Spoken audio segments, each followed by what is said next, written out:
ರಾಜ್ಯದಾದ್ಯಂತ ಇರುವ ಪಡಿತರ ಚೀಟಿದಾರರಿಗೆ ಆಹಾರ ಮತ್ತು ನಾಗರಿಕ ಸರಬರಾಜು ಇಲಾಖೆಯು ಅತ್ಯಂತ ಪ್ರಮುಖವಾದ ಶುಭ ಸುದ್ದಿಯನ್ನು ನೀಡಿದೆ. ಅಕ್ಕಿ ಮತ್ತು ಧಾನ್ಯಗಳ ದಾಸ್ತಾನು ಪ್ರಕ್ರಿಯೆಯಲ್ಲಿ ಉಂಟಾಗಿರುವ ಬದಲಾವಣೆಗಳಿಂದಾಗಿ ಮುಂದಿನ ಆಗಸ್ಟ್ ಹಾಗೂ ಸೆಪ್ಟೆಂಬರ್ ತಿಂಗಳ ಪಡಿತರ ಸಾಮಗ್ರಿಗಳನ್ನು ಒಂದೇ ಬಾರಿಗೆ ಫಲಾನುಭವಿಗಳಿಗೆ ತಲುಪಿಸಲು ಸರ್ಕಾರ ಮುಂದಾಗಿದೆ. ಕೇಂದ್ರ ಸರ್ಕಾರದ ಬೆಂಬಲ ಬೆಲೆ ಯೋಜನೆ ಅಡಿಯಲ್ಲಿ ಪ್ರಸ್ತುತ ಬೃಹತ್ ಪ್ರಮಾಣದಲ್ಲಿ ಆಹಾರ ಧಾನ್ಯಗಳ ಖರೀದಿ ನಡೆದಿರುವುದೇ ಈ ಮಹತ್ವದ ತೀರ್ಮಾನಕ್ಕೆ ಮುಖ್ಯ ಕಾರಣವಾಗಿದೆ.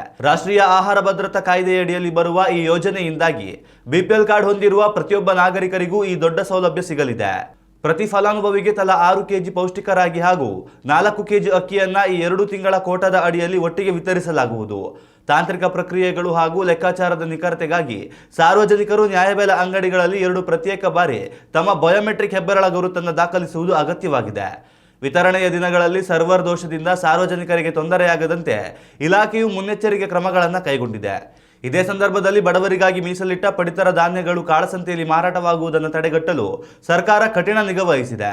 ಅಕ್ರಮ ಸಾಗಾಣಿಕೆಯನ್ನು ಸಂಪೂರ್ಣವಾಗಿ ನಿಯಂತ್ರಿಸಲು ಪೊಲೀಸ್, ಕಂದಾಯ ಮತ್ತು ಆಹಾರ ಇಲಾಖೆಯ ಅಧಿಕಾರಿಗಳನ್ನೊಳಗೊಂಡ ಜಂಟಿ ಕಾರ್ಯಪಡೆಯನ್ನು ರಚಿಸುವಂತೆ ಎಲ್ಲ ಜಿಲ್ಲಾಧಿಕಾರಿಗಳಿಗೆ ಕಟ್ಟುನಿಟ್ಟಿನ ಆದೇಶ ನೀಡಲಾಗಿದೆ.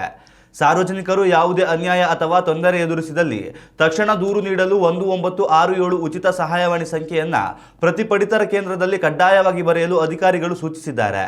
ಈ ವ್ಯವಸ್ಥೆಯು ಮುಂದಿನ ದಿನಗಳಲ್ಲಿ ರಾಜ್ಯ ಸರ್ಕಾರದ ಪಾಲಿನ ಪಡಿತರಕ್ಕೂ ಅನ್ವಯವಾಗಲಿದೆ.